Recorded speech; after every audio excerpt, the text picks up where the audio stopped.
Welcome back. मैं Bablu sir. पिछले video में आपने देखा कि आपको सारी की सारी बात बता दिया गया, सारी सब कुछ बता दिया गया। क्या आपको वही चीज़ बताया गया जिसमें द आर्टिस्ट के बारे में सब कुछ मैंने बताया था कि हाँ, वो लड़का रहने वाला कहाँ का था, क्या उसके साथ घटना घटा था, किससे कितना में खरीदा था, उसके साथ क्या क्या घटनाएं घटी थी, सीगा नोया कहाँ का रहने वाला, सब कुछ मैंने बताया था। तो क्यों नहीं इस बात को देरी ना करते हुए अभी मैं द आर्टिस्ट, जो आपको 12th के एग्ज़ाम में, फाइनल एग्ज़ाम में पूछा जाता है, 12th के फाइनल एग्ज़ाम में जब पूछा जाता है तो इसका जो समरी है, समरी इसको कहते हैं, समरी इन इंग्लिश। समरी जो है वो आपको मैं बता रहा हूँ, ठीक है। समरी ये बोर्ड पर लिखा हुआ है, आप थोड़ा ध्यान से देखिए। मैं एक एक करके सब बताता हूँ। आपने जो पहले हिंदी में समरी सुना, सिर्फ उसका ठीक उसी को इंग्लिश में लिखा हुआ है। थोड़ा सा समझिएगा इस बात को कि the artist is short story written by Shiga Naoya. थोड़ा ध्यान रखिएगा, यह जो शॉर्ट स्टोरी जो लिखा गया है सीगा नोया के द्वारा लिखा गया है। सीगा नोया के बारे में मैंने बताया था कि सीगा नोया का क्या था। तो सीगा नोया क्या था, तो जापान का सबसे अच्छा, 20वीं सदी के सबसे अच्छा शॉर्ट स्टोरी राइटर था। अच्छा, दिस स्टोरी, यह जो कहानी है, express the traditional attitude of teacher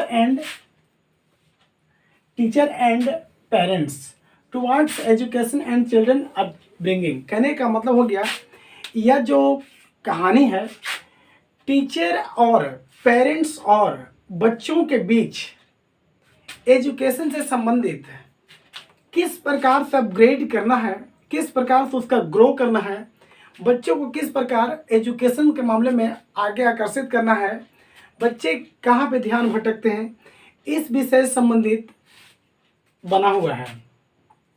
in this story SEBI was 12 year old and study in primary school।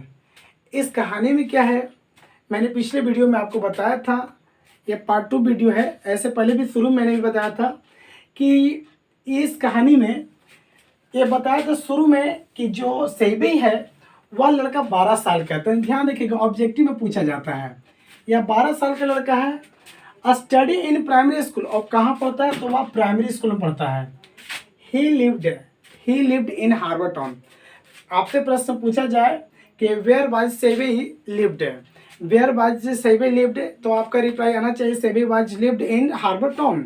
कहने का मतलब हो गया कि he lived in Harbour Town. Harbour Town में कौन रहता था, तो हार्बर टाउन में कौन रहता था, तो सेबी रहता था, जिसे हम बताएं कि वो समुद्र के किनारे एक छोटा मोटा शहर था, ठीक ना। और उसी शहर में क्या होता था, स्कूल जैसे ही छुट्टी होता था स्कूल में, तो छुट्टियां मिलने के बाद वो क्या करता था, पूरे शहर में एक बार कद्दू के लिए घूम जाता था कि कद्दू मुझे कहाँ मिलेगा।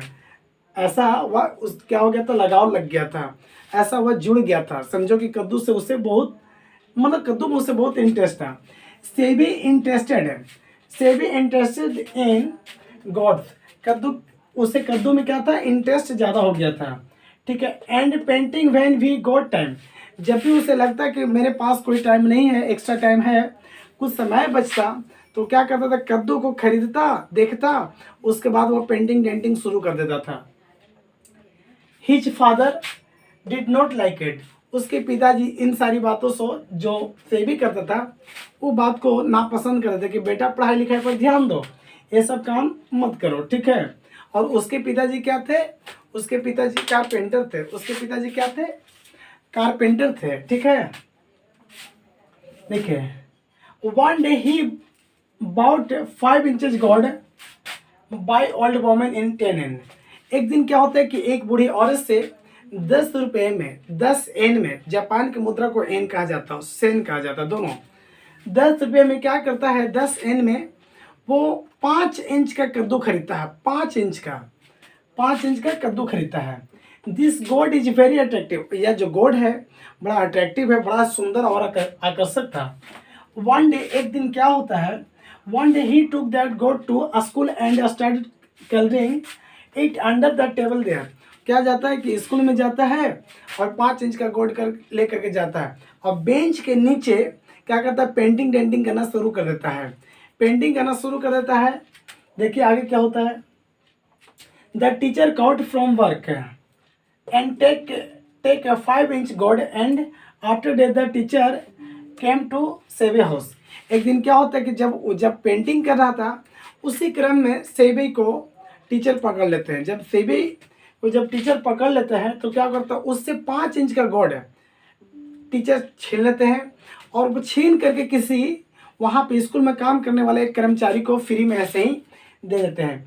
अच्छा, साथ में ही take the teacher caught from work, वह काम करते हुए पकड़ लेते हैं। उसके बाद में छीन लेने के बाद दूसरे दिन क्या होता है ना कि टीचर उसके घर आते हैं। 5 inch gourd and after day the teacher came to सेवी हाउस। क्या होता है कि सेवी के घर उनके मास्टर साहब पहुंच जाते हैं, टीचर पहुंच जाते हैं। अच्छा, उसके बाद में ये मैंने लिखा ही सजेस्ट, उनके पेरेंट्स को डांटते हैं, कुछ सुझाव देते हैं। He suggest to parents, then after he grieved by parents and beaten by father. तब क्या होता है कि उनके पिताजी आते हैं, पिताजी को जब डांट पड़ता है, मम्मी को डांट पड़ता है, सेवे के माँ और पिता को टीचर से डांट पड़ता है, तो क्या तो उसके पिताजी को बहुत गुस्सा आता है और क्या करते हैं कि कॉलर पकड़ के और सेवे को बहुत मारते हैं। सिर्फ मारना ही नहीं, जितना इकट्ठा किया हुआ था, कलेक्ट किया हुआ था ना, जितना मतलब जितना जुगाड़ करके रखा हुआ था वो कद्दू को सब के सब उसके पिताजी तोड़ देते हैं। ठीक है, all gourds are broken by father. ठीक है, अच्छा नेक्स्ट एक लाइन और जाता है। इसमें आपको क्या आपको समझना होगा कि वो जो 10 एन में जो 5 इंच का गोल्ड खरीदता जिससे टीचर फ्री में दे दिए थे, वह 50 एन में किसी कोरियर डीलर के पास में बेच देता है। फिलहाल आप इस समरी को समझ गए होंगे। पिछले वीडियो में ही आप लोग समझ गए हो कि इसमें क्या है, इस द आर्टिस्ट में क्या, इससे जितने सारे प्रश्न पूछे जाएंगे, अगर इसका समरी पूछा जाता है, कंफर्म पूछा जाता है, आप सीख लेना, समरी हर हाल में आता है, तो आप सीख गए होंगे। अब मैं इस पार्ट का कुछ एंटोनिम्स है, कुछ साइनोनिम्स है, कुछ नॉन जो है जो एडिशन करना है सफिक्स, वो सारी के सारी मैं अभी तुरंत इसी वीडियो में बता देता हूँ। ठीक है, सब के सब मैंने कि आज द आर्टिस्ट इस वीडियो में ख़त्म हो जाएगा। आप जितना समझ रहे हैं अपने दोस्तों के साथ शेयर करते रहिए इस वीडियो को, और अधिक से अधिक आप खुद पढ़िए और दूसरों को भी पढ़ने के लिए बोलिए कि ये ऐसे टीचर से हम पढ़ाई कर रहे हैं, ऐसे टीचर से आप पढ़ाई कर रहे हैं जो कहीं ना कहीं अपनी भाषाओं में तोड़ तोड़ करके एक एक पॉइंट टू पॉइंट समझाने की कोशिश करते हैं। तो देर न करते हुए अब इसी पार्ट का द आर्टिस्ट का मैं अभी पढ़ा रहा हूं, क्या, एंटोनिम्स। एंटोनिम्स पिछली वीडियो में आपने देखा था, एंटोनिम्स साइनोनिम्स बताने का इतना बेहतर ट्रिक मैंने बताया था, इतना पहचाने का इतना बेहतर ट्रिक बताया था। अगर ज़्यादा विशेष देखना तो मेरे पिछले वीडियो में जाकर के आप सभी देख सकते हैं, देख लीजिए। फिलहाल इस बुक का एंटोनिम्स क्या क्या है से मैं पहले बताता हूँ। ठीक है, एंटोनिम्स फिलहाल नहीं, अभी इनकरेक्ट है, करेक्ट स्पेलिंग है। एंटोनिम्स आएगा तो बताऊंगा। करेक्ट द स्पेलिंग है, अभी करेक्ट द स्पेलिंग है, जो गलत वर्ड रहेगा उसे सुधारने की कोशिश करना है, ठीक ना। और कौन कौन सा वर्ड रहेगा उसके बारे में देखना है। चलो, पहला वर्ड है इम्ब्रेस। इम्ब्रेस है, इसका करेक्ट क्या होगा, इम्ब्रेस का करेक्ट क्या होगा, तो इम्ब्रेस का करेक्ट हो जाएगा ऐसे, EMBARRASS, इसका करेक्ट यही होगा, एम्ब्रेस। ठीक है, दूसरा मान लीजिए आपको मिलता है ग्लाइम्स से, दूसरा मान लीजिए मिलता है ग्लाइम्स से, GLIMPES, ग्लाइम्स से। मान लिया आपको ग्लाइम्स मिला, तब आप क्या करिएगा, जबकि ये गलत है, इसका ग्लाइम्स होगा ऐसे, ग्लाइम्स। चलो तीसरा देखते रहना, एक एक करके समय बता रहा हूँ। एक मान लीजिए मिलता है इंटरप्ट, इंटरप्ट ये भी गलत है। इंटरप्ट को आप ऐसे बनाओगे INTERRUPT, इंटरप्ट। इंटरप्ट इसी प्रकार का होगा, देखिए इंटरप्ट, हाँ इंटरप्ट। अगला अगर मान लीजिए देते हैं सिमेट्रिकल, सिमेट्रिकल ऐसा लिखा है, आप इसको कैसे सुधारने की कोशिश करोगे, तो सिमेट्रिकल भी बन जाएगा। क्या करेंगे, ASYMETRICAL, सिमेट्रिकल। उसके बाद में और भी देख लेना, जैसे कि दे दिया गया फेवरेट, फेवरेट मिला है। फेवरेट का आप कैसे लिखोगे, फेवरेट दो तरह से होता है, FAVOURITE, और कितना लोग अब के ज़माने में FORIT, FAVORIT, फेवरेट अब ऐसे लिखाता है। दोनों सही है, आप इसमें गलत कुछ भी मत करिए। उसके बाद में आ जाइए परसिमंस है, परसिमंस देख लो, परसिमंस कैसे लिखाएगा इससे, मान लीजिए परसिमन ऐसे लिखा, जबकि परसिमंस भी गलत है। ये परसिमंस ऐसे होता है, PERSIMMONS, परसिमंस, ये हो गया। अच्छा, उसके बाद में आपको मिलता है कॉन्फेक्शनर, ये गलत है, फिर भी कॉन्फेक्शनर गलत है, CONFECTIONER, कॉन्फेक्शनर होता है, ठीक है। उसके बाद में इंटरेस्ट है, इंटरेस्ट है, इंटरेस्ट का स्पेलिंग इस प्रकार होता है, इंटरेस्ट। आप लोग इसका करेक्ट स्पेलिंग सुधार लो, ठीक है। उसके बाद फिर हम बताएंगे साइनोनिम्स। साइनोनिम्स का मतलब होता है पर्यायवाची। पिछले वीडियो में आप लोग पर्यायवाची पढ़े थे, एंटोनिम्स और साइनोनिम्स पढ़े थे और उसका कॉन्सेप्ट और ट्रिक मैंने सब बताया था। अगर नहीं है तो आप पिछले वीडियो में जाकर के चेक कर लो, सारी वीडियो आपको इतने अच्छे ढंग से बताया गया है। देख करके नॉन एडजेक्टिव, वर्ब, एडवर्ब, इन्हीं चारों में से पूछा जाता है, साइनोनिम्स भी और एंटोनिम्स भी। फिलहाल छोड़ो इन सारी बातों को, आप साइनोनिम्स इस पार्ट में जो भी कुछ है उसके बारे में अध्ययन करेंगे। आप अगर इसको सुधार लिए होंगे, अगर आप इसको मिला लिए होंगे, स्क्रीनशॉट ले लीजिए, क्योंकि अभी तुरंत आगे बताएंगे अब हम। चलो उसके बाद में देखेंगे। अब द आर्टिस्ट का है साइनोनिम्स, साइनोनिम्स कहो या इसे दूसरी भाषा में हम बोलेंगे कॉमन वर्ड है, कॉमन वर्ड है। ये कॉमन वर्ड के बारे में भी बात करते हैं, ठीक है। कॉमन वर्ड के बारे में बात करेंगे तो कॉमन वर्ड कैसे क्या करेगा इससे देखो, पहले स्टार्ट करते हैं। चलो मान लीजिए पहला आपको मिलता है डिजायर,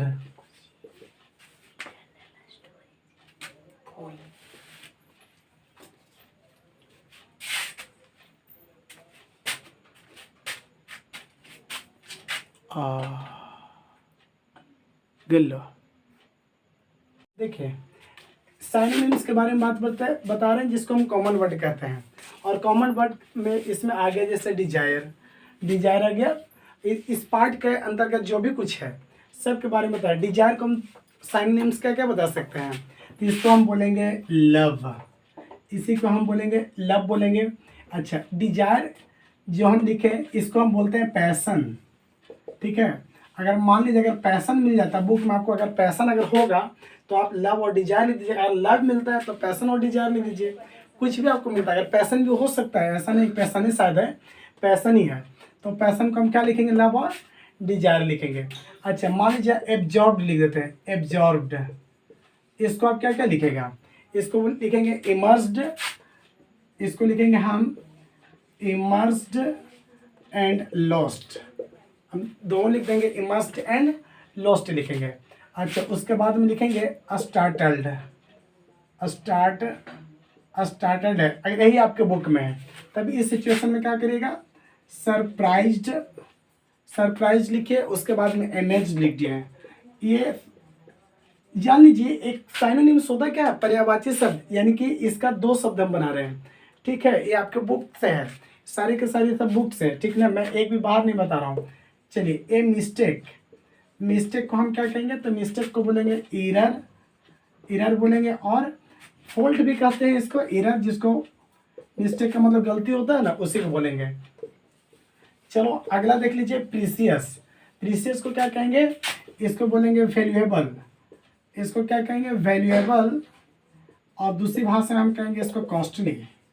अच्छा, क्लमसी एक है, अंतिम यही है, क्लमसी, क्लमसी को क्या करेंगे, क्लमसी कहेंगे awkward, awkward एंड रफ। ये आप नोट कर लो, ये आप नोट कर लो, ये बिल्कुल इस प्रकार का मान लीजिए आपको मिलेगा, ठीक है। और ये इसके बाद में आपको क्या करना है, इससे पहले सुन लीजिए, यहाँ पे एक वर्ड बनाना है, वर्ड से नॉन बनाना। नॉन क्या करना है, सुन लीजिए। सबसे पहली बात हम शॉर्ट में आपको बताते हैं। आगे जो आपके बुक में दिया गया है सफिक्स ऐड करना है। सफिक्स, सफिक्स का मतलब होता है प्रत्यय। सफिक्स का मतलब क्या होता है, प्रत्यय, यानी कि बाद में आपको जोड़ना। और जोड़ना क्या है, E N T, E N T, M E N T, M E N T, सब में आप ई एन टी नहीं, एम ई एन टी जोड़िएगा। सब के सब में क्या आपको जोड़ना है, एम ई एन टी। जैसे कि हम दे दिए, एक दे दिए एम्यूज, एम्यूज। आप एम्यूज के क्या बनाएगा, तो आप एम्यूज के बनाइएगा amusement, M E N T लिख दिए। बस आपको इतना ही जोड़ना है। एक काम आपको खुद अपने घर पे करना होगा, ठीक है, ये आप हमको बताने की जरूरत नहीं है। जैसे कि हम दे दिए इम्प्रूव, इम्प्रूव, तो आप क्या करना कि इम्प्रूवमेंट। ये आप सभी में, सभी स्पेलिंग में आपको क्या करना है, बस एम ई एन टी जोड़ लेना। बाकी फिर आपके पास बुक होगा, आप इसे सोल्व कर लेना, ठीक है, आप इसे बना लेना, ठीक ना। आज का वीडियो इतना ही रहेगा। उम्मीद है कि सारे के सारे द आर्टिस्ट पार्ट को लेकर के सारे के सारे सब कुछ समझ में आया होगा।